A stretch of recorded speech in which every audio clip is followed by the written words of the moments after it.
সালামু আলাইকুম প্রিয় দর্শক এবং শ্রোতা, আল্লাহ সর্ব অবস্থায় আমাদের সবার মঙ্গল করুন সেই দোয়া এবং শুভকামনা জানিয়ে শুরু করছি। আমাদের এই অনুষ্ঠানে আপনি অংশগ্রহণ করতে চাইলে আমাদেরকে ফোন করবেন। আমাদের ফোন নাম্বার হচ্ছে 09639888877। আর যদি মেইল করতে চান, মেইল অ্যাড্রেসটি হচ্ছে sharemystory24@gmail.com। ভাই, আপনার নামটা বলেন একটু মুখে। আসসালামু আলাইকুম। ওয়ালাইকুম আসসালাম। আপনার নামটা একটু বলেন। মোহাম্মদ মনিরুল ইসলাম। মনিরুল ইসলাম। মনিরুল ইসলামকে তো আসলে মনিরুল ইসলাম নামে অনেকে নাই বা চিনবেন, জি। কিন্তু তাকে চেনা যায় হচ্ছে সেই স্বাদ নামে, right? জি। এবং আমি দেখতাম যে মানুষ খাওয়া দিয়েও ভাইরাল হয়ে যায়, খুব মজা করে খায়। লাস্ট আমি একটা ভিডিও দেখলাম তার, সেটা হচ্ছে, এটা আমাদের এলাকায় বলে ছাতেনের গোটা, যেগুলো আসলে কেউ খাইতো না। আমি দেখতাম আমরা ওগুলো, গাছগুলা বড় হয়ে গেলে কেটে কেটে আমরা লাকড়ি হিসেবে ইউজ করতাম। জি। তো এই ছাতেনের গোটাতে আমরা ছোটবেলায় খেলতাম। আমাদের আঞ্চলিক ভাষা, বগুড়ার আঞ্চলিক যারা আছেন তারা হয়তো বুঝবে, ছাতেন গাছ অনেক বড় বড় হয় এবং এই গোটাগুলো পড়ে থাকতো। সকালবেলা আমরা এগুলো কুড়াই করে এনে খেলতাম এবং ওগুলোতে অনেক সময় আমরা গাড়িও বানাতাম, জি, ছোট ছোট ছোটবেলায় গাড়ি বানাতাম এগুলো দিয়ে। তো এই সেটা দেখলাম সেই গোটাটা সে খুব মজা করে খাচ্ছে। তো আমার খুব স্বাদ ছিল, সেই স্বাদ ছিল, কঠিন স্বাদ ছিল। কঠিন স্বাদের লোকটাকে আজকে নিয়ে বসেছি, and this show is for me actually. আমার খুব কোয়েরি ওনার সম্পর্কে জানার জন্য। সো আজকে আমরা গল্প করবো। মনির ভাই, আপনার বয়স কত? 28-29 এরকম। 28-29। জি। জন্ম জেলা? জন্ম নাটোর জেলা। আপনি কি নাটক থেকে আসছেন? জি। শুরু করেন মনির ভাই, একেবারে শৈশব থেকে আমাকে একটু জানান, কি গল্প আপনার শুনি। খুব ছোট, আমি তো বুদ্ধি হয়েছে আমার নানির কাছে। জি।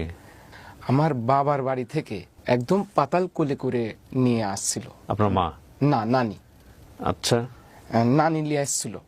আর মা, ওই টাইমে তো আমার তো জ্ঞান বুদ্ধি নাই, মানে আমার তো বুদ্ধি হওয়ার পরায় অনেক পরেই আর কি মা বাবার অনেক দ্রুত আমি শুনতে পাই, যখন জ্ঞান বুদ্ধি আমার হয়ে গেছে। বাপ মায়ের মধ্যে সম্পর্ক ভালো ছিল না?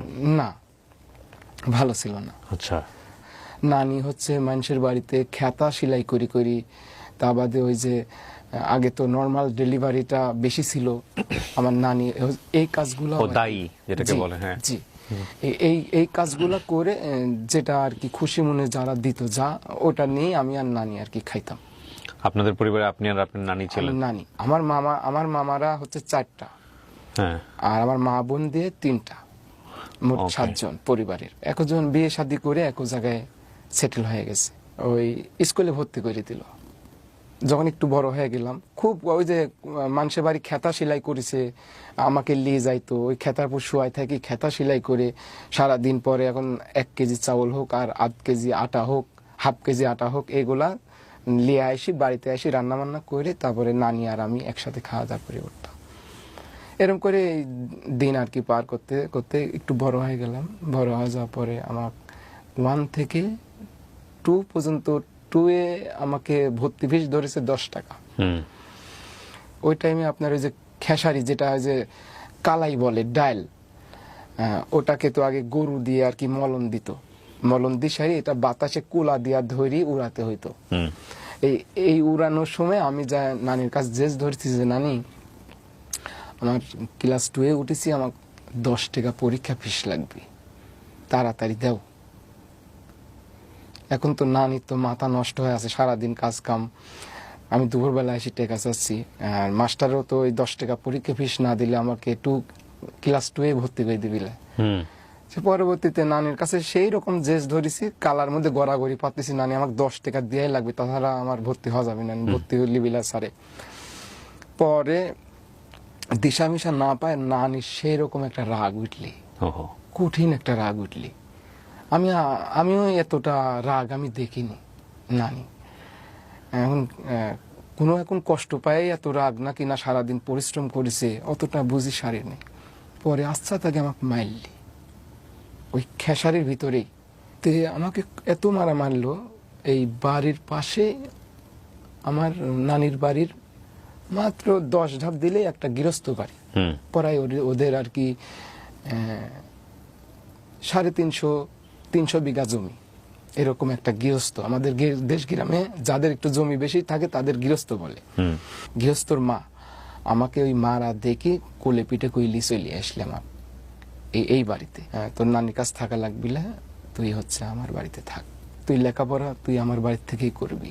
তাও 1-1.5 বছর ওরির বাড়িতে আমি থাকিছি, খাইছি। নানি খোঁজ খবর নিত না? নানি ওই যে এই বেলা ও বেলা আসতো, দেখে যেত। জি। যে কথা বলে আমাকে নানির কাছ থেকে নিয়ে আসলো, সেই কথার সাথে আর মিল পড়লো না। আমাকে লেখাপড়া শেখালো না, না শেখায়। আগে তো গৃহস্থ বাড়ি প্রায় 30টা 20টা 25টা করে গরু থাকতো।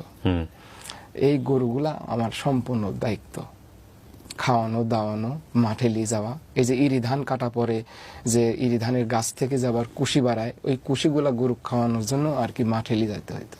আমাকে পরবর্তীতে নানি কাছে ইয়া করলো যে বছরে মনির 2টা প্যান্ট পাবে, হাফ প্যান্ট, 2টা হাফ প্যান্ট পাবে, আর হচ্ছে একটা গামছা পাবে, আর 2টি গেঞ্জি পাবে, আর 1 জোড়া স্যান্ডেল পাবি। এই আমার বছরে। এখন এই মাথা তো দিতে পারে, ওই মাথা তো দিতে পারে 1 বছর পর পর। আর খাওয়া দাওয়া আর খাওয়া দাওয়া ফ্রি, কোনো টাকা পয়সা না।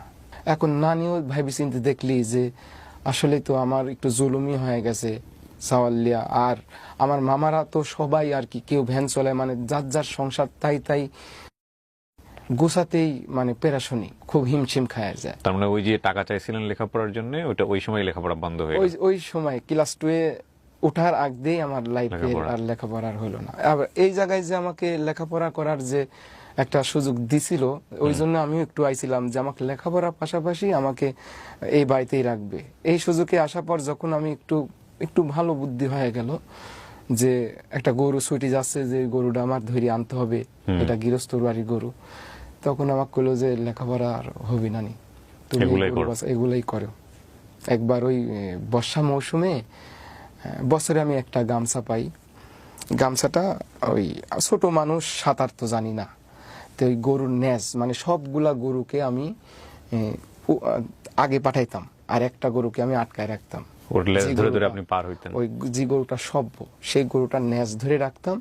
সুন্দরভাবে 1/2 কিলোমিটার পানি পার হয়ে যেতে হবে, একটা বিল পার হতে হবে। এই 1/2 ঘন্টায় ন্যাজ ধরে থাকতাম, কল কল কল কল করে চলে যাইতাম গরুর ন্যাজ ধরি। তো একবার গরুর ন্যাজ ধরি যাচ্ছি, পরে গামছাটা আমার গিটটা থেকে হারাই গেছে পানির ভিতরে, আর খুঁজে পাইলাম না। পরে ওই 1 বছর আমি আর ওই গামছা পাইলাম না। আচ্ছা যাই হোক, ওখানে বড় করে পরবর্তীতে আমাকে আর বেতন দিবেই না, প্রায় 5-6 বছর রানিং চলে, খালি পেট ভাতা খায় দেয়। আর ওই যে গরুর সাথে গরু হয়, যখন যে সিজনের যে আবারটা, সেই আবারটা গরুর গাড়ি করে নিয়ে আসতে হইতো, আমার গরুর গাড়ি চালাইতে হইতো। 3 মাস, বছরে 3 মাসের থেকে 4 মাস গরু চড়ানি পরে, ওই সকালবেলা ফজরের নামাজের পর আমাকে গরুগুলা সব খুলে দেয়। আর ওই গামছার মাথাতে 2টা আম বান্ধি, আর সাথে এত করা মুড়ি, যেন এটা আমি খায় থাকতে পারি। আর বিল পার হয়ে গেলে তো ওই সারাদিন পর ছাড়া হয় না আসা, ওই মাগরিবের আজান কখনো 7টা-8টা বাজে যায়, এইভাবে আর কি আমি সারাদিন গরুর সাথে। সকালবেলা ভোরে পান্তা ভাত খায়া ওই 4 দুপুরকার জন্য 4 মুড়ি আর একটা আম হোক আর 2টা কাঁচা মরিচ হোক, এগুলো আমাকে বানিয়ে দিত, আমি যাই খাইতাম। আর পানি যখন খাওয়া লাগতো, ওই যে কাঁকড়ার গাড়ির ভিতরে শোলা দিয়ে চুষক দিলেই পানি উঠে আসতো, 1 হাত নিচে জলদি থাকে, ওই শোলা দিয়ে সেই চুষক দিলে পানি উঠে চলে আসে। খুব সুবিধা ছিল, মানে পানির কোনো টেনশন নাই মাঠের ভিতরে। ইন্টারেস্টিং, খুব সুন্দর সিস্টেম ছিল। আবার ওই কাঁকড়ার গাড়ির ভিতর যদি আবার এই চারিদিকে দেখতাম যে আগে শামুক টামুক আছে নাকি, যদি না থাকতো এই যে এরম এরম করলেই কাঁকড়ার গাড়ির থেকে পানি উঠি। আর একটা এই সাইড একটা গর্ত করতাম, ওই গর্ত থেকে এই গর্ত যখন ওভারটেক করে আসার পর 1/2 ঘন্টা পর ওটা সুন্দর পরিষ্কার হয়ে যায়, তখন দেখা যায় যে উপরে গামছাটা ফেলাই দিয়ে তারপর চুষক ধরে ওই পানিটা খাইতাম। পানি নিয়ে যাওয়ার কোনো ব্যবস্থা ছিল না, কিভাবে নিবে? কারণ বিল পার হইতে হয়তো। গ্রামে যারা বড় হননি তারা বুঝবেন না বিষয়টা। এটা কি মানে চরের মধ্য থেকে পানিগুলা খাইতে হয়? এটা হচ্ছে ওই ইরি ধানের জমির ওই আইলের সাইড দিয়ে দেখা যাচ্ছে যে কাঁকড়া গর্ত করেছে। আবার নতুন পানি আসলে তো কাঁকড়ারও আনাগুনা বেড়ে যায়। কিভাবে একটু পানি বের করে খেতে হবে, এখান থেকে প্রায় 5 কিলোমিটার গেলে আমি একটা বাড়ি পাবো। এতখানি এই ধানের জমি পার হয়ে যাওয়া অনেক কষ্টকর। দেখা যায় যে ওই খালি পায়ে হাঁটতে হাঁটতে আপনার হচ্ছে ওই পায়ে ফোসা উঠি, চামড়া উঠে গেছে, শামুকে কখনো কাইটি ফাঁক হয়ে গেছে, ওখানে তেনারি বাঁধে রাখছি, কখনো রক্ত ঝরতেছে। এই অবস্থা নিয়ে তো ওই 5 কিলো যাওয়া সম্ভব না। তখন ওই বসে থেকে 3-4 জন বুদ্ধি করতাম কিভাবে খাওয়া যায় পানি। তখন কই যে কাঁকড়ার গাড়ি খোঁজ, কোনটা নতুন করছে, নতুন করলে তো মাটি নতুন তুলা দেখা যাবে, সেটাতে মাটিগুলা সম্পূর্ণ হেঁটাই দিয়ে এই যে বাকেটের মতন একটা সিস্টেম করতাম। তখন ওই কাঁকড়ার গাড়ি থেকে পানি উঠে আসতো। আবার দেখতাম যে কাঁকড়ার গাড়ির পানি কাছেই আছে কিন্তু পরিষ্কার আছে। তখন করতাম কি, ওই শোলার মাথাতে আবার গামছা, মানে এটা সেক না, ফিল্টার বানায় চুষক দিয়ে, এখন মানে যতখানি তৃষ্ণা আছে সেই তৃষ্ণা অনুযায়ী আর কি খাইতাম। এবার বুঝতে পারছেন যে ওর জন্য গামছাটা কতটা গুরুত্বপূর্ণ। কিন্তু ভাই আপনার বাবা মা কোথায় এই বয়স পর্যন্ত? আচ্ছা, এটা বলতেছি আর একটু ওই লাইনটা। আমাকে পেন দিত, 2টা হাফ পেন। আমার আবার ছোটবেলা খুব শখের ওই যে পকেটের নিচ দিয়া যে 2-3টা ঝুলপি থাকে, এই ঝুলপিওয়ালা পেনের আমার খুব শখ ছিল। তো এই ঝুলপিওয়ালা পেন আমাকে দিত। বর্ষা মৌসুমে কিন্তু এই আপনার মাঠ পর্যায়ে জমি, ফসলি জমিতে ওই আপনার যদি এক জায়গায় ছোট করে পা দেন, পাটা অটোমেটিক এই পানির কারণে আর পিছিলির কারণে একটু পাটা বড় হয়ে যাবে। আর বড় যখন হয়ে যায় তখন আমার এই যে নিচের প্যান্টটা মানে ছিঁড়ে যায়। তখন আমি বাড়িতে যাই, বলি যে প্যান্ট আমার ছিঁড়ে গেছে। তোর দৈনিক প্যান্ট ছিঁড়ে, তাহলে না তোকে এখানে মানে প্যান্টের শাড়ি কাপড় এখানে দোকান দিয়ে দিতে হইতো। তোর সব সময় প্যান্ট ছিঁড়ে। আমি ওদের বোঝাতে পারতাম না। আর প্যান্টটা যদ্দূ সম্ভব আমাকে আরো কয়েকজন বলতো যে তোকে এই প্যান্ট কিনে দেয় মনে হয় এই গায়ের পোশাক কিছু কাপড় বলে যে নরম কাপড়, ওই কাপড়ের প্যান্ট তো টিকবে না। 1 সপ্তাহ যায় না আমার প্যান্ট 2টা ছিঁড়ে যায়। অনেকেই আবার যারা একটু বড় লোক, প্রভাবশালী, যারা ওই কাজের লোক পায় না, নিজেরা গরু নিয়ে যায় মাঠে। গরু তো অবলা জাত, খাওয়াতেই হবে। তাইলে ওই গেলে দেখা যায় যে কয় যে যা আমার সাওয়ালে 2টি প্যান্ট আছে, তোকে আমি দিব না। আমার লাইফের অর্ধেক জীবনে আমি মানুষের ব্যবহার করা কাপড়ই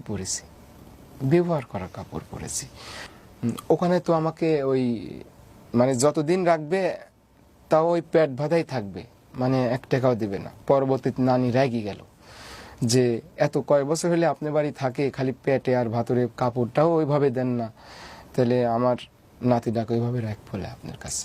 সম্পর্কে একটা ভাবি, মানে ওই ভাই হচ্ছে সরকারি চাকরি করে। ওই ভাই বলল যে 1000 টাকা মাসে দিবনি, বছরে 1000 টাকা দিবনি। তে বলল বছরে 1 বছর পরে 1000 টাকা, তাই কি হয়? ওই ছেলেটার কি ভবিষ্যৎ নাই? ওই ছেলেটা কি করে খাবে ভবিষ্যতে? 1000 টাকা বছরে, এই 5-7 বছর তো আপনি এমনি রাখলেন, তাহলে আপনার কি কোনো লাভ হয় না এখানে? তখন কোসে এরই উপরে আমি পারবো না নি। ঠিক আছে, 1500 টাকা আর কি কমপ্লিট করা হইলি বছরে 1500 টাকা। 1500 টাকা করে মনে হয় 2 বছর থাকা হয় আবার পৃষ্টি। তারপরে আর বেতন বাড়াবে না। আমাকে নানি সময় যখন ভালো লাগতো না তখন নানির কাছে আমি যাইতাম। পাশাপাশি তো 1 মিনিট লাগে নানির বাড়ি যেতে। নানির কাছে আমি জিজ্ঞাসা করতাম আমার মা বাবা কো। হ্যাঁ, ওই তার ছোটবেলাও আমাকে যেভাবে বলেছে, এই রানিং অবস্থায় মরার আগ পর্যন্ত আমাকে বলেছে যে আমার মা নাকি আর কি চাকরি করত, আব্বা কৃষিকাজ করত। এক পর্যায়ে মা বাবার ভিতরে একটা ছেঁড়াছেড়ি হয়ে যায়।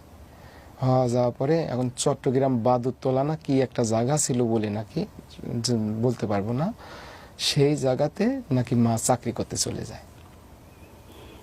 তারপরে যাওয়ার পরে আর ওখান থেকে আর কি চিঠির আর উত্তর পায় না।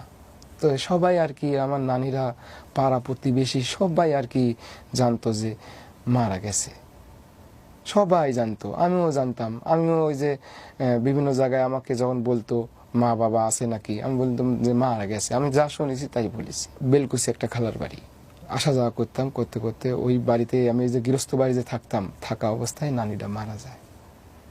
নানিটা আমার কুল করে দিয়ে যেতে পারে নাই। আমি তো এখন ভাষ্যমান হয়ে গেলাম।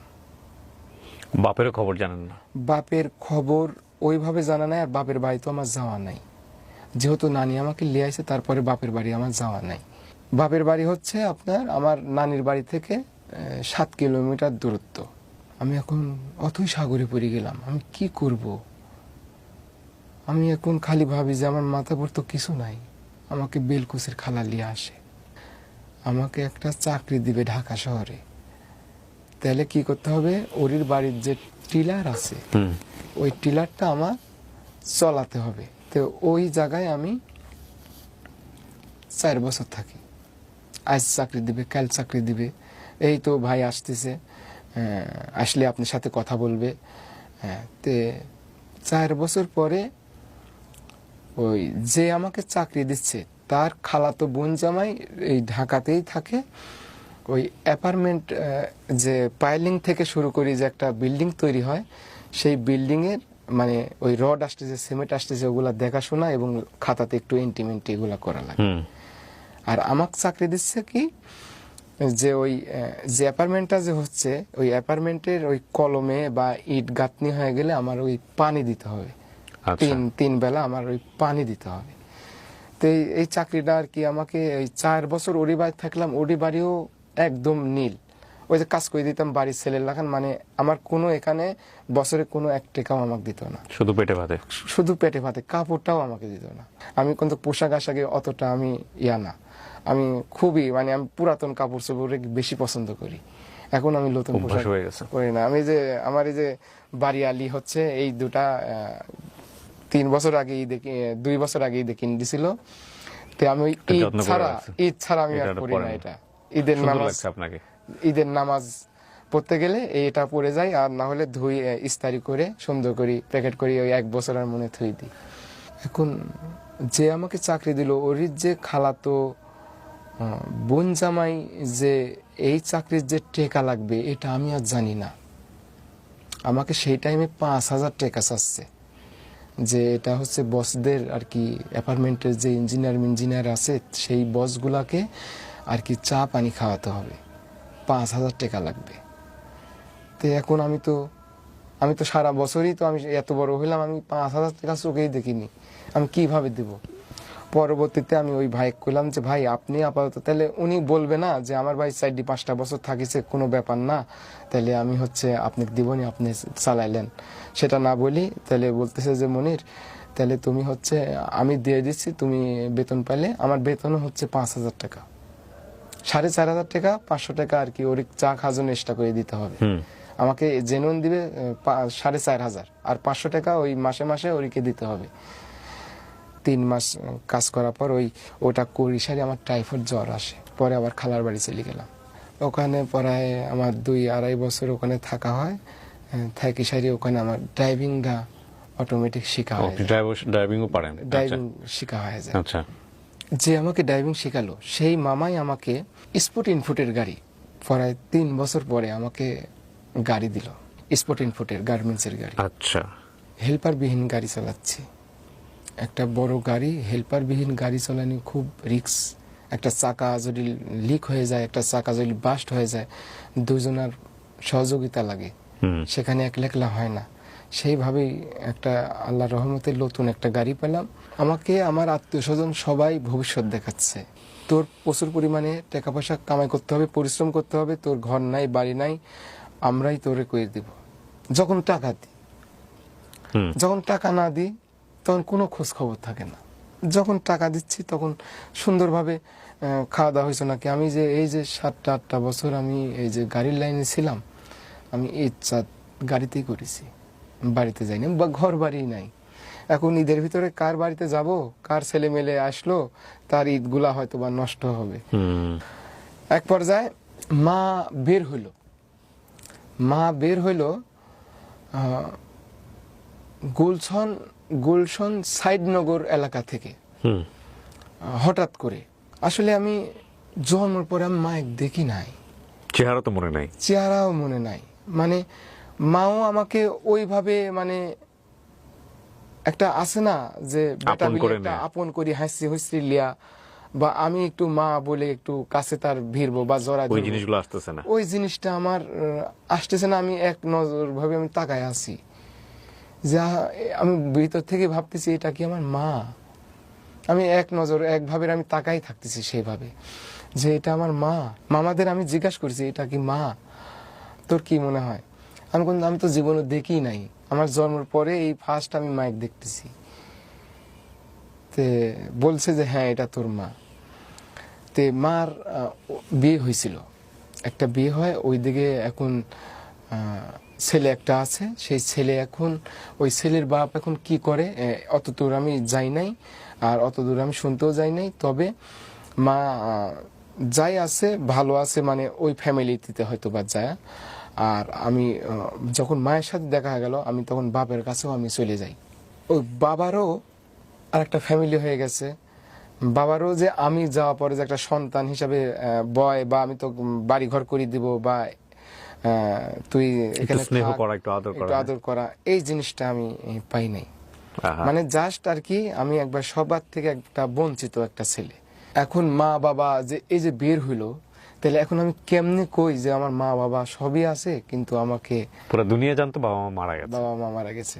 করোনার ভিতরে গাড়ি চালানোর চাকরিটা আমার চলে গেল। চলে যাওয়ার পরে আমি বাড়িতে চলে গেলাম, খালার বাড়িতে কৃষিকাজ আবার পুনরায় শুরু করে দিলাম। তে আমার ওই ছোটবেলা খুবই দুঃখ কষ্ট নিয়ে মানুষ হয়েছি।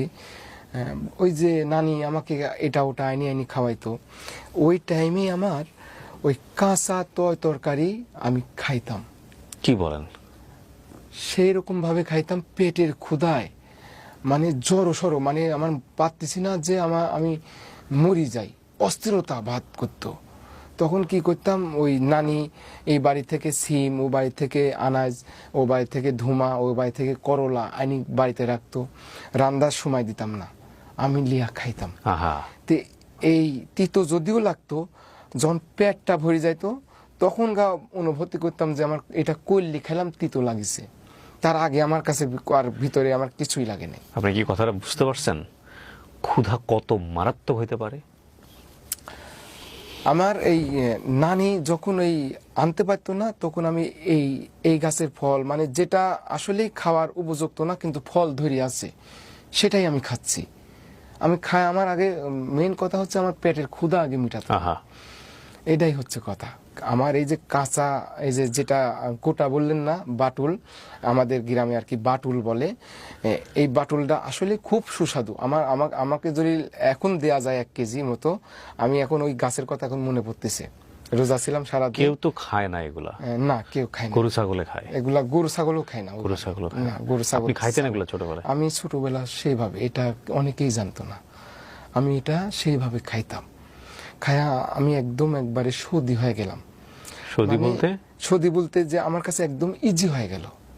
মানে ধুমা কন, কৈল্লি কন, কচু কন, এমনকি কচুও খাইছি আমি। ওই যে যেটা বড় ফ্যান কচু বলে, অনেকে আমাদের ওইদিকে মান কচু বলে। আমি লাস্টে মান কচু খাইছি। মান কচু খায়া,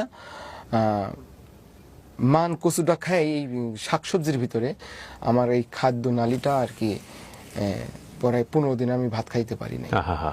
ওই আপনার হচ্ছে সব জায়গায় জিম দিয়ে গেছে, সম্পূর্ণ ছিলে গেছে, ভিতরে ঘা হয়ে গেছে। ভিতরে ঘা হয়ে যাওয়ার পরে আমি খাইতে পারিনি। পরবর্তীতে আমাকে ওই ডাক্তারে বলল যে তোমার হচ্ছে নরম যাও, একবারে পানি পানি ফ্যান, সোজা কথা চামচ দিয়ে দিলে যেন গলা দিয়ে কোনো রকম জানটা যেন একটু বাঁচে, এরকম করে তোমার 15 দিন চলতে হবে। তখন আমি আর কি ওই কচুটাতেই আমার একটু এফেক্ট করছিল। তাহার যত আমি কাঁচা তরকারি খাইছি, আমার কোনোটাতেই আমার মুখের স্বাদ কাড়িয়ে নিতে পারে নাই। সবগুলা খাবারই সেই স্বাদ লাগছে, এক কথায় প্রচুর পরিমাণে স্বাদ। আমি যখন চাকরি ছেড়ে বাড়িতে চলে গেলাম, তো বাড়িতে চলে যাওয়ার পরে তো আমার একটা কাজ করতো যে আমি, সবাই নাচ করে, গান করে, বিভিন্ন মডেলিং করে, তো আমার তো সব থাকলে আসলে আমি যে ফ্যামিলির একটা ছেলে, আমাকে ওসবে মানাবে না। তো আমি কি করব, আমি কাজের পাশাপাশি আমি যে কাঁচা যে খাবারগুলো খাইতে পারি এগুলো আমি খাবো, আর আমি বলবো সেই স্বাদ, এত স্বাদ কি জন্যে আমার ভিতর থেকে এটা। তো আসলে কি এটা রান্না করার পর স্বাদ লাগবে, যেটা তিতো জিনিস সেটা তিতো ফ্লেভারে স্বাদ লাগবে, কিন্তু আমার কাছে A to Z সব স্বাদ লাগে। এইরকম একটা প্লেন আমার ভিতরে আসলো। তো এটা টিকটকে করতাম। তো টিকটক করতে লাগি আমার ওই খালার বাড়িতে একটা স্টুডিও, অনেক স্টুডিও নামে একটা দাদা, হ্যাঁ। সেই দাদা আমাকে বলে যে আচ্ছা মনির, তুমি তো এগুলা সবই তুমি খাইতে পারো, বা টিকটক যেহেতু করতেছো এগুলাই তুমি হচ্ছে একটা পেজ করো, একটা ইউটিউব করো, ইউটিউব পেজে ইউটিউবে এগুলা ছাড়ো, তাহলে তোমার একটা এটার থেকে নাকি টাকা পয়সা ইনকাম করা যায়। যা খাই তাই আমার ওই মানে ভাইরাল হয়ে গেল। আমি ভাইরালও বুঝি না যে ভাইরাল হয়ে যাওয়া মানে কি, মানে বেশি মানুষ চিনে না কি, মানে কি, মানে এক কথা আমার এখন আমার ভয়েস দিয়ে সবাই কপি করা শুরু করে দিল। তখন আমি ইউটিউব পেজে আপলোডও আমাকে শিখাই দিল। কিভাবে আমি তো করতে? লেখাপড়া তো আমি জানি না, জি। তাহলে আমার এগুলা শিখাই দিলে আমি আবার ঠিক আছি। তে এভাবে করতে করতে এতরে খালারা আমার মেয়ে দেখতেছে, ছেলের বয়স হয়ে যাচ্ছে, একটা বিয়ে শাদী দিতে হবে। তো পরবর্তীতে খালার বাড়ির পাশে আর কি আমাকে একটা বিয়ের একটা পরামর্শ তাদের ভিতরে চলে। 1 মাস পরে আমার আইডিটা হ্যাক হয়ে যায়, ফেসবুক পেজ 3.5 লাখ ফলোয়ার হয়েছিল। ওহো। সে আমাকে বলছিল টিন সার্টিফিকেট তৈরি করতে 2000 টাকা লাগবে। আমি 2000 টাকা পাঠাইছিলাম। পাঠানোর পরে সে টিন সার্টিফিকেট করেছে ঠিকই তার নামে করি, এ টু জেড সব কিছু, তার মনিটাইজেশন যে পেজটা আইছে সম্পূর্ণ তার নামে করছে। করে সে পেজটা নিয়ে নিছে। 1 মাস পরে পেজটা আর অলরেডি আর নাই, নাইতে নাই, সেও খুঁজে পাচ্ছে না। তো এখন পেজটা এখন সেও বলতেছে হ্যাক হয়ে গেছে এরকম। তখন আমি একটা ভালো একটা মানে আমি একটা মানে মৃত্যুর একটা দিকে আমি অগ্রসর হতেই আছি। আমি প্রতিটা ধাপে ধাপে মৃত্যু প্রহর গুনতেছি, তার ভিতরে আমি একটা মৃত্যুর একটা ধাপের ভিতরে চলে গেলাম। কিরকম? যে চোখ বুঝি ভাইবি দেখলাম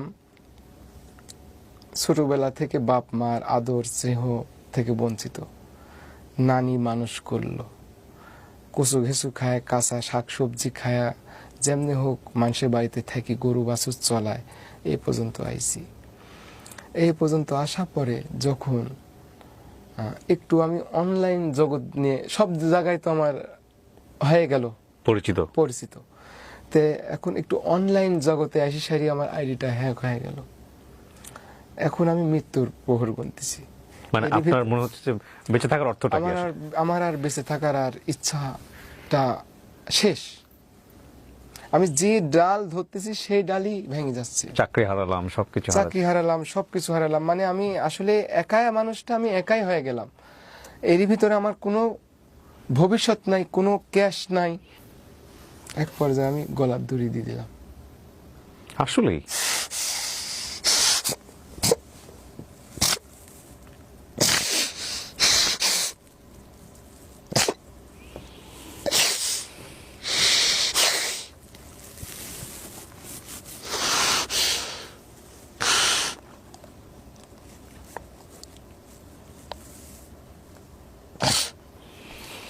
আমরা শুধু মানুষদের অল্প কিছু জানি, ভেতরের গল্পটা কি জানি। কত মানুষকে হাসিয়েছে এই কাঁচা সবজি খেয়ে, কচু কিছু খেয়ে, কিন্তু এটার পেছনের স্টোরিটা কি আমরা জানি? যেটা দেখে আমরা অবাক হই, যেটা দেখে আমরা মিলিয়ন মিলিয়ন মানুষকে চিনেছি, সেটার বিহাইন্ড দ্য স্টোরিটা কি আমরা জানি?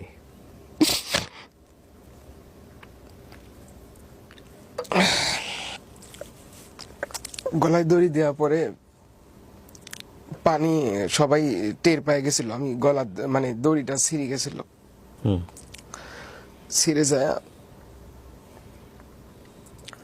সবাই আর কি পানি চুনি দিয়া, পরবর্তীতে স্যালাইন মিলাইন করি আমি আর কি সুস্থ হওয়ার পরে খালারা বলতে লাগলি যে এরিক বিয়ে শাদী দিয়ে আমার বাড়িতে রেখে দিই।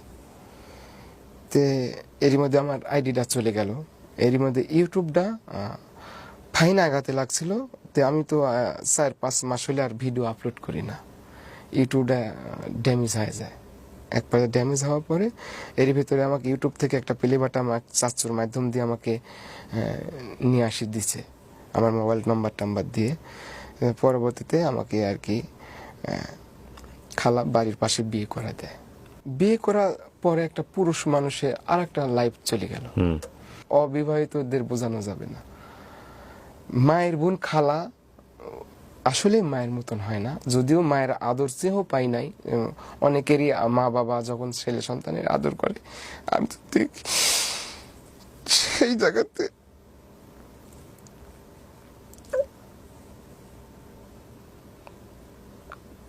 সেই জায়গাতে আমার 3 মাস বিয়ে করার পর 3 মাস আমি থাকতাম। 3 মাস খালার বাড়িতে থাকার পরে আমি এই যে মামাতো ভাই দুবাই ছিল 2 বছর, 2.5 বছর দুবাই ছিল। তাকে আমি সব কথা খুলে কই, সে তখন আমাকে বলে যে আমার বাড়িতে একটা সাবলা ঘর তুলো। তখন তার বাড়িতে একটা সাবলা ঘর তুলে বৌলি আমি সেখানে চলে যাই। এই ছাপড়া ঘরের ভিডিও আপনি কিছুদিন আগে দিয়েছেন, এটাই সেই ছাপড়া ঘর? জি, চারপাশে জঙ্গল হয়ে আছে, মাঝখানে জি। ওই সাবরা ঘরেই থাকি। আল্লাহ আমাকে একটা কন্যা সন্তান দিছে। শ্বশুর শাশুড়ি আমাকে যথেষ্ট পরিমাণে ভালোবাসা দেয়। আমাকে বলে টেনশন করেন না, আল্লাহ ভরসা, একদিন হবে, আজ নাই কি হয়েছে, একদিন হবে। আপনি কি করেন এখন? এখন আমি ওই 1 বিঘি সম্পত্তিতে আমি আবাদ করি। 1 বিঘা জমিটা কি আপনার নিজের? এটা হচ্ছে কটের জমি। না, আপনি ইয়ে করে নিছেন, খাই খালাসি বলে এটা, খাই খালাসি মানে নাকি? এটা খাই খালাস না, মানে ওই জমিওয়ালাকে আমি টাকা দিছি, 2 লাখ টাকা দিছি। আপনি জমি দিন রিটার্ন দিবেন, টাকা রিটার্ন দিয়ে দিবেন? যেদিন না, উনার যখন মানে 1 বছরের আগে তো দিতে পারবেই না, 2, 4, 5 বছর যখন উনার হাতে অবস্থা বুঝে যখন টাকা হবে আমাকে ওই টাকাটা দিয়ে দিবে, তখন টাকাটা জমিটা দিয়ে দিয়ে দিবে, দিবে। তার জমিটা হয়ে যাবে। এই আপনার সম্বল? এই একটা সম্পদ। আর হচ্ছে এই যখন নিজের কাজ না থাকে আমি মানুষের গৃহস্থ বাড়িতে কাজ করি। ও মানে এখনো আপনার সেই, যেটাকে আমরা বলি কামলা খাটা? কামলা খাটা, জি। কাজ করে এইভাবে চলি। সারা দিন শেষে মেয়েটাকে একটু যতখানি কোলে পিঠে রাখা যায় সেটা করি। সব মিলেই মানুষের বাড়ি এখন ওই যে এখান থেকে যেই মনে করেন যে কালকে পাট তোলা কাজ করব, পাট কাটা, এখন দেশ গ্রামে প্রচুর কাজ লেগে গেছে। আপনার ফেসবুকের কি অবস্থা? কি নামে আছে আপনার আইডিটা? আমার আইডিটা এমডি মনিরুল ইসলাম, সেই ব্যাকেটে সেই সাত ব্লগ পেজ না, পেজ। আচ্ছা, সেই সাত ব্লগ। এরই ভিতরে মানে অনেক আমার মুখটা তো চেনা হয়ে গেছে। আমি তো মানে সবার কাছে একটা পরিচিত। তো সেই জায়গায় থেকে আমি আবার নতুন করে যখন শুরু করলাম, যারা পুনরায় যে পুরাতন যে ফেক পেজগুলা ছিল, এই ফেক পেজগুলাতে পুরাতন ভিডিও ছিল এবং আমি নতুন আপডেট যে দিচ্ছি এগুলাও পাচ্ছে, এগুলা ডাউনলোড করে করে ফেক পেজগুলাও মনে করেন যে অনেক বড় বড় আইডি হয়ে গেছে অনেকেরই। তার মানে হ্যাঁ, আমরা এখন ওর যে কন্টেন্টগুলো দেখি সেগুলো কিন্তু পুরনো কন্টেন্ট, নতুন খুব একটা দেখা যায় না। হ্যাঁ, আপনি ভিডিও দেন নিয়মিত? ভিডিও ওইভাবে নিয়মিত দিচ্ছি না। ভেরিফাইড করছেন? জি, ভেরিফাইড করে ফেলছেন? জি। এখন এটা কার কার তত্ত্বাবধানে আছে? এখন আপনার তত্ত্বাবধানে? সম্পূর্ণই আমার তত্ত্বাবধানে। Very good, very good. আর ইউটিউবটা এই যে 5-6 মাস যে আমি ভিডিও ছাড়ি নাই, আল্লাহর রহমতে অটোমেটিক 7 লাখ পার হয়ে গেছে সাবস্ক্রাইবার। জি, মাশাআল্লাহ, 7 লাখ এমডি মনিরুল ইসলাম। 7 লাখ সাবস্ক্রাইবার ইউটিউবে অনেক অনেক। ওটা 7 লাখ পার হয়ে গেছে। তো আপনি কত টাকা পয়সা ইনকাম করতে পারছেন? ইনকাম করতে পারি নাই। ওই যে আমার মাইনাসের জায়গায় থেকে মাইনাস হয়ে থাকার পরে আমি ওই জাস্ট ইউটিউবেই 40,000-45,000 টাকা পাইছিলাম। এই তো, এটা না অনেক সাবস্ক্রাইবার, তো ভেরিফাইড হয়নি কেন এখনো? এটা ভেরিফাই হয়ে গেছে না? জি, এখন ওই আমার একটু ওই আইডিটা একটু ফিউজ হয়ে, আর ওই যে আমার জি স্যার, জি এমডি মনিরুল ইসলাম। হ্যাঁ জি স্যার। আপনি ওই যে যেটা করলে আপনারা খুঁজে পাবেন @, আমি দিয়ে দিব, এটা আমি স্ক্রিনে দিয়ে দিব, আপনারা দেখবেন, সাবস্ক্রাইব করেন। হ্যাঁ, অনেক জিনিস তো আপনারা সাবস্ক্রাইব করেছেন, ওরটা একটু সাবস্ক্রাইব করেন, এমডি মনিরুল 931, ঠিক আছে? ওখানেই দেখেন স্যার, আমার ইউটিউবে 5 দিন আগে দিয়েছে একটা ভিডিও, 10 দিন আগে। হ্যাঁ, ইউটিউবে একটা লিংক দেওয়া আছে, দেখেন ইউটিউবে আইডির ভিতরেই দেখেন ফেসবুকের লিংক আছে স্যার। আচ্ছা, ফেসবুকেও লিংক ওখানে পাওয়া যাবে না? জি। তো মনির ভাই, বয়স তো খুব বেশি না, জি স্যার। জীবনটা এভাবে চলে গেল না? এই জীবনের দিকে যখন তাকান পিছন ফিরে, তখন খারাপই লাগবে, এটাই স্বাভাবিক। কিন্তু আপনার তখন একটা মেয়ে হয়েছে। হ্যাঁ, মেয়েটার বয়স কত? 5.5 মাস। আপনার ভিটামাটি বলতে গেলে ওই ছাপড়া ঘর? ভিটামাটি নাই, এখন মামার বাড়িতে আশ্রয় নিয়ে আর কি। ওই ছাপড়া ঘরটাও মামার জায়গা? জি, ওটা মামার জায়গা। এখন আমার জায়গা বলতে একবারই ভাষ্যমানে আছি। আচ্ছা, ভাষ্যমানে আছি, এইগুলা করি। আত্মীয় মানে পাড়া প্রতিবেশীও একটু মানে একটু বাজারঘাটেও আমি বেড়াতে পারি না। সবাই চিনে? মানে চিনে বলতে তা বাদে আমাকে একটু ইয়া দেয় বেশি এমনি। হ্যাঁ, আমার গ্রাম ছাড়া যদি আমি একটু ফাঁকে বের হই, অনেক ভাইজানেরাই অনেকভাবে সম্মান দেয়, কাছে ডেকে নেয়। কিন্তু আমার মহল্লা টুক্কার ভিতরে মানে আমাকে ওই যে কাঁচা তরকারি খাই জন্য খুব একটা ওইভাবে পাত্তা দেয় না বা দেখতে পারে না। ওই জায়গাতে একটু আমার মন খারাপ লাগে। সেই জায়গাতে আমি কি করি, আমার জরুরি একটা বাজারে না যায়, না আনার মতন না থাকা পড়লে আমি আর বাজারে যাই না। আমি হাসি মুখ এটাই দেখাতে চাই এগুলা খায়া, যে আমি পুরাতন চিঠিটাকে আমি ধরে রাখতে চাই, যেটা খায় আমি বেঁচে আছি। এমনও দিন গেছে, আমি বৃষ্টি হচ্ছে ঝিমঝিম করে, খেরের পালার তলে, পোয়াল পালার তলে আমি ঢুকে আমি রাত পার করেছি। এমনও দিন গেছে, নানি আমাকে একটা বাটি ধরায় রাখিছে, টিনের ছাবড়া দিয়ে পানি পড়তেছে, আমি বাটিটা ধরে রাখিছি, পানি পড়তে পড়তে পড়তে পড়তে পড়তে ওইভাবে ঘুম পাচ্তেছি, ওইভাবে ঝিমতেছি। এরকম দিনগুলা অ্যাভেলেবল গেছে। প্রচুর কষ্ট করি এই পর্যন্ত আজ আইছি। একটা ইয়া জাগে যে আমার মেয়েটাকে যেন আমার মতো না হয়, বাপ মা বিহীন যেন বড় না হতে হয়, কারো যেন লাত্তি উষ্টা খেয়ে যেন বড় না হতে হয়। এই জিনিসটাকে আমি বেশিরভাগ সামনের দিকে ফলো করতেছি। আমার মেয়েটা একটা ভালো একটু লেখাপড়া শেখাবো, ভালো পদ্মাশীল করব। অনেক দোয়া, আল্লাহ আপনার ইচ্ছা কবুল করুক। আমাকে জাস্ট একটু বলেন তো, আপনি ভিডিওটা কি দিয়ে করেন? আমি ভিডিও ফোন দিয়ে করি স্যার। কি ফোন আপনার? Realme Z10 YouTube. ও, খালি জাস্ট আমি কই যে আমি খালি আমার ফেসটাকে খালি ধরবা, আমি বোঝাই দিই সারি, সে ধরে। ধরার পর 1 মিনিট বা 1.5 মিনিট ভিডিওটা করলাম, খাইলাম, পেটটাও ভরলো। এখন তো আমি বোঝাতে পারতেছি যে আমার পেটে খিদা, আমি খাইলাম। দেখা যাচ্ছে যে আমি বসে 1 মাস পর পর 25 কেজি চাউলের বস্তা কিনি। ওটাও দেখা যাচ্ছে যে আমি যদি নিজে কামাই করে খাচ্ছি, তো দেখা যাচ্ছে যে আমার আধা কেজি চাউল যদি সারাদিনে 1 পোয়া চাউল যদি কম লাগে আমার সংসারে, তাহলে চাউলটা তো আর একটু দীর্ঘ হইলো, 1.5 মাস চলে গেল। তাহলে দেখা যায় যে আমার পেটটা ভরলে তো আর আমার খাওয়ার টেনশন নাই। তাই আমার খাওয়াটাও হচ্ছে, একটু আনন্দও দিচ্ছি, চাউলটাও কম লাগতেছে, আমার সংসারে একটু খরচটা কম হচ্ছে, তরকারি একটু কম লাগতেছে। আমার গিন্নি যেটুকা রান্না করে সেটুকা খায়, 2 বার খাচ্ছে, 1 বার খায়, বেঁচে গেলে আবার খাচ্ছে। দেখা যায় যে এইভাবে আমি ফাইন ভাবে একটা সংসার আমার চলে যাচ্ছে। কিন্তু আপনারা ভিডিওতে কি দেখেন? আপনারা ভিডিওতে দেখেন কেউ কেউ যে আসলে কাঁচা তরকারি খেয়ে ফাজলামো করতেছে। হ্যাঁ, জীবনকে জানার জন্য একটা মানুষের খুব কাছাকাছি যাওয়া দরকার। আমি হচ্ছে আপনি যদি লেবু খান টক, আমার কাছে স্যার মানে মেন কথা স্যার, সবকিছু অভ্যাসই মনে হয়, আসলে আমি বোঝাতে পারবো না স্যার। আমার কাছে এত স্বাদ লাগে স্যার, লেবু কন, তেঁতুল কন, কল্লি কন, ধুমি কন, শসা কন, মানে কাঁচা যে তরকারিগুলা রান্না করে খাওয়া যায়, সেই তরকারি আমার রান্না করা লাগেই না।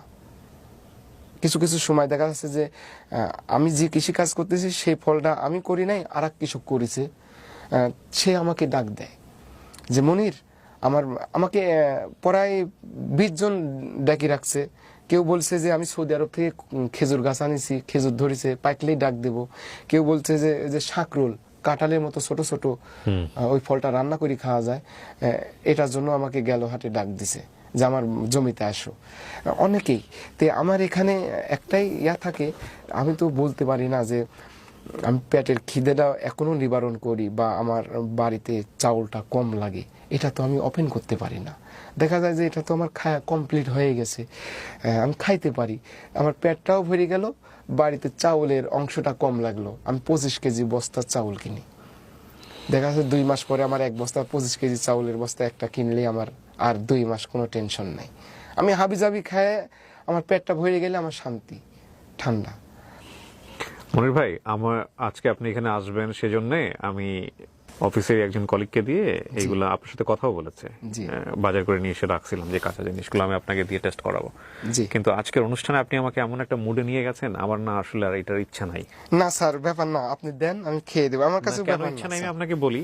সেটা হচ্ছে আমি যদি এটা এমন হতো, এই গল্পটা আমাকে যদি এরকম ফিল দিত যে এটা একটা আনন্দ জায়গা থেকে হয়েছে, আপনি আসলে পারেন, এই টেস্ট থেকে হয়েছে এবং সেই আনন্দের জায়গাটা আমরাও আনন্দ নিচ্ছি, সেটা নিয়ে আমার কোনো সমস্যা ছিল না। কিন্তু আপনার এই কাঁচা সবজি খাওয়ার গল্প, যে হৃদয় বিদারক গল্প, যে জীবনে একদিন পেটের ক্ষুধায় পেটের ব্যথা অনুভব করেছে, সে হয়তো কিছুটা বুঝতে পারবে, আদারওয়াইজ আজকের এই গল্পটা বোঝা সম্ভব না। ওর মতো কন্টেন্ট ক্রিয়েটর যারা, ওর মতো মানুষ যারা এই ভিডিওগুলো থেকে নিজেদের ভাগ্য পরিবর্তন করার চেষ্টা করেন, যেসব চোর বাটপার এদের কন্টেন্ট চুরি করেন, এদেরকে নিয়ে আমার কোনো বক্তব্য নাই। এই যদি একটু লেখাপড়া জানতো তাহলে হয়তো ওর জীবনটা ওই যে প্রথম যে একটা খেয়ে সেই স্বাদ বলেছিল, ওই একটা ভিডিওতেই চেঞ্জ হয়ে যেত। একটা ভিডিওতে, আমি বলছি আপনাদেরকে, হয়তো আল্লাহ চেঞ্জ করে দিত। কারণ ওর লেখাপড়াটা জানা ছিল না, যে কারণেই ও আগাতে পারে নাই। ও বারবার ধরা খেয়েছে, ওর পেজটা চুরি হয়ে গেছে, ওর ইউটিউবে সমস্যা হয়েছে, এবং এই সুযোগটা নিয়েছেন কিছু চোর বাটপার বদমাইশ, যারা অনলাইনে বিভিন্ন মানুষজনের কন্টেন্ট চুরি করেন, চুরি করে $200-500 কামান। পৃথিবীতে বেঁচে থাকাটাই একটা সম্ভাবনা, বুঝতে পেরেছেন? আপনি সুস্থ আছেন, আল্লাহ আপনাকে এখনো সুস্থ রেখেছে, দুটো হাত দিয়েছে, দুটো পা দিয়েছে, আপনি এখনো পরিশ্রম করার সামর্থ্য পান। জি স্যার। কুরবানির ভিতরে আমাকে অনেক জায়গা থেকেই গোস্ত দিছিল, ওগুলো আমি খাই নাই। এটা কাঁচা মাংস খাওয়ার জন্য না, তাহলে এটা রান্না করে আমাকে দিচ্ছিল। হ্যাঁ, মানে রান্না করে খাওয়ার জন্য, হ্যাঁ। মানে ওইভাবে দিছে যে হ্যাঁ। এলাকার পাড়া প্রতিবেশী হ্যাঁ। কুরবানি দিতে পারি নাই, বা মামার বাড়িতে। খান নাই কেন? খাবেন তো না, অবশ্যই। এটা আমি আবার বুদ্ধি করে, আমি তো পরিশ্রম করতে পারি। সো আপনি ওগুলো মানুষকে দিয়ে দিয়েছেন? এগুলো আবার যেগুলা বাড়ি পুরাইছি, যারা বৃদ্ধ, ও, অচল, এগুলো আমি আবার দিয়ে দিছি। দেখেন, আমি একটা জিনিস বুঝি, মানুষের বেঁচে থাকতে না অনেক কিছুর প্রয়োজন হয় না। জি স্যার। আপনি ধরেন আজকে অঢেল সম্পত্তির মালিক হলেন, কিন্তু আল্লাহ আপনাকে এমন একটা অসুখ দিয়ে দিল, জি স্যার। তাই না? এটাও তো একটা কথা। জি স্যার। আপনার ঘরে বাচ্চা আছে এবং আপনার জীবনে আল্লাহ বেঁচে থাকার জন্য উপযুক্ত সময়ে কিন্তু একটা সিদ্ধান্ত দিয়ে দিয়েছে আপনাকে বেঁচে থাকতে হবে, এবং শত কষ্টের মাঝে হয়তো একটা সম্ভাবনা সামনে নিশ্চয়ই আল্লাহ তার করাই দিবে। জি স্যার। ঠিক আছে, এই হচ্ছে বিষয়, এবং কখনোই হতাশ হওয়া যাবে না। তো প্রিয় দর্শক এবং শ্রোতা, আজকে মনির ভাইয়ের গল্প আমাদেরকে শুধু একটা জিনিসই শেখালো, সেটা হলো ওই যে একটা গুরুজনের একটা কথা বলে না, যে মুদ্রার এ পিঠ এবং ও পিঠ। যারা ওর এই করলা খাওয়া, লেবু খাওয়া বা অন্যান্য যে বিষয়গুলো আছে, এগুলো চাবানো দেখে আপনাদের মনে হতো যে ও আসলে ফান করতেছে। ডেফিনেটলি এটা একটা বিশেষ কোয়ালিটি, কিন্তু এই কোয়ালিটির জন্মটা কিভাবে হয়েছে সেটা যদি আজকের এই অনুষ্ঠান অনুভব করে থাকেন, তাহলে আমরা বুঝবো যে না, আমরা আসলে যা পোট্রে করতে চেয়েছি তা আমরা পোট্রে করতে পেরেছি। মনির ভাই, অনেক ভালো থাকেন। আপনি তো নাটোরে ফিরে যাবেন, কালকে আবার সেই মাঠে গিয়ে কাজ করতে স্যার, হবে। ওই যে আপনি কি কি আনছেন একটু খাই আপনি। না, আমি যাচ্ছিলাম না। একটু টেলিফোন করেন। হ্যাঁ, না, সমস্যা নেই, আপনাকে আমি ইজিলি একটু খাওয়াই দেখাই দিয়ে যাই স্যার। আমি জানি আপনি পারবেন।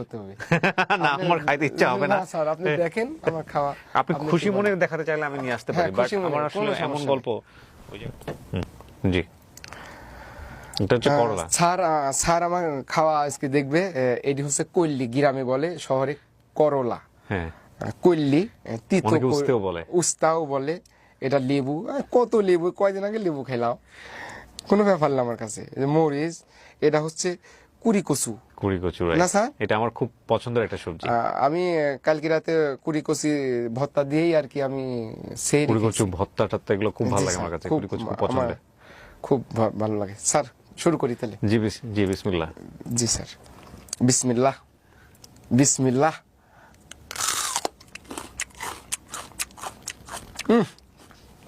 সেই স্বাদ।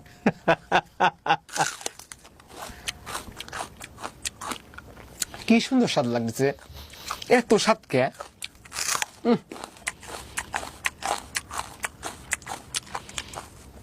সেই স্বাদ লাগতেছে আমার কাছে।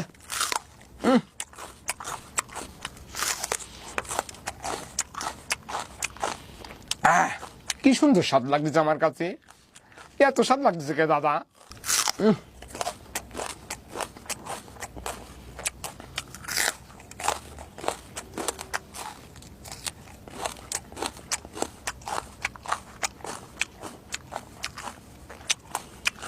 দাদা, এটি কি ফল দাদা, এত বড়? বিসমিল্লাহ।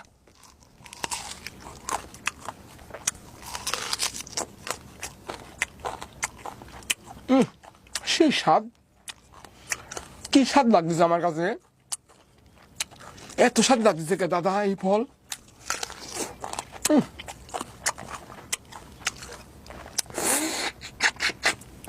কি সুন্দর স্বাদ। আমার এই বেশি ফল লাগতো না, কাঁচা 4-5টা ফল খালি আর আমার সারাদিন কোনো টেনশন নাই। কেউ আমাকে বলে নাই, হ্যাঁ আমার আত্মীয় স্বজন যাই আছে কখনো বলে নাই যা এক গাল আমার বাড়িতে ভাত খায় যা। এখন পেটের ক্ষুধায় আমি কি করব স্যার? ওই টাইমে আমি এগুলা বেছে নিয়েছিলাম। স্যার আমার তো ইফতার করার পরে ফল ফুল দিয়ে ইফতার করাইছেন, পেট ভরে গেছে, এগুলি খায় একবারে পেট ভরে গেল, আর কিছু খাওয়া লাগবে না স্যার। যখন রেকর্ডটা হয়েছে ও আসলে আপনারা জানেন হয়তো পবিত্র আশুরার যে নফল রোজা, সেই রোজা রাখছে, 10ই মুহররমের যে রোজা।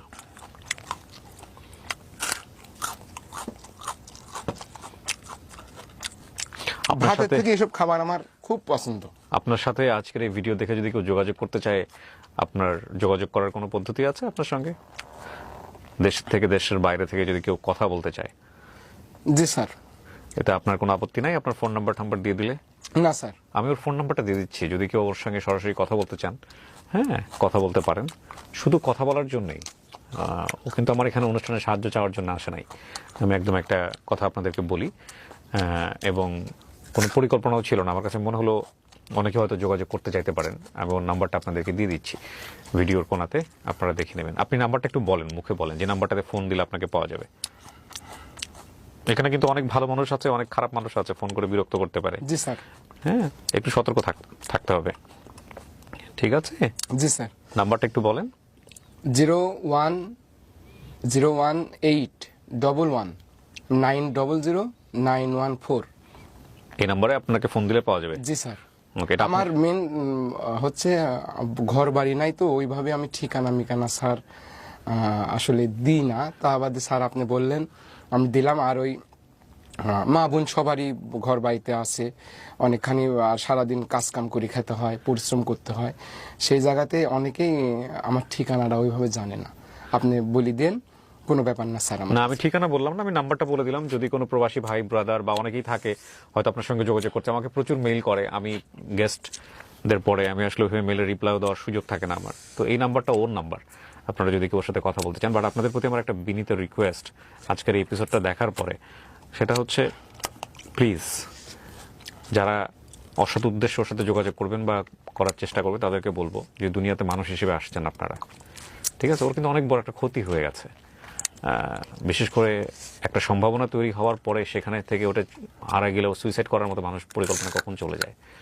তো একটা সম্ভাবনা নষ্ট হয়ে গেছে, এই সম্ভাবনাটুকু যেন এই নাম্বারটা দেওয়ার পরে যেন আবার নতুন করে নষ্ট না হয়, এটা একটা বিশেষ অনুরোধ থাকলো আপনাদের প্রতি, প্লিজ। আর খাইতে হবে না, রেখে দেন। আমি আসলে দেখতে চাই নাই। প্রথম পর্যায়ে আগ্রহ ছিল, কিন্তু আপনার এই গল্প শোনার প্রতি আমার এটার কোনো ইচ্ছা হয় নাই। তারপরে আপনি দেখাইলেন, ঠিক আছে। শেষ বেলায় একটা কথাই বলতে চাই, সেটা হচ্ছে যে একজনের বাবা মা নেই বলেই যে অনেকের কাছে অদামি হয়ে থাকে, সেটা ঘৃণা করা যাবে না। এক কথাই যদি কিছু সাহায্য দিয়ে যদি তাকে উঠাই নেওয়া যায়, উঠাই নিতে হবে। আর না হলে ঘৃণা করা যাবে না, কুনজরে তাকানো যাবে না। একটা কলমের ফুটা দিলেও এরকম অর্থ আমার নাই। সেই জায়গায় থেকে আল্লাহ দিলে 2-4-5 জেলার মানুষ আমাকে একটু চিনে জানে। দর্শক এবং শ্রোতা, শেষ হলো আজকের এই এপিসোড। যারা তখন আমাদের সঙ্গে ছিলেন তাদেরকে ধন্যবাদ জানিয়ে আমরা শেষ করছি। আবারও বলছি, মনির ভাইয়ের যে নাম্বারটা দেওয়া আছে, কেবলমাত্র যারা মনে করেন যে ওর সাথে একটু কথা বলতে চাইবেন বা আমরা এই এপিসোড দেখে যোগাযোগ করতে চাইবেন, অনেকেই আমাকে করেন পোক, সে কারণে দেয়া। এখানে উনি সাহায্যের জন্য আসেনি। সো এই সম্মানটুকু যেন তার প্রতি আপনাদের থাকে। শেষ করছি। আসসালামু আলাইকুম।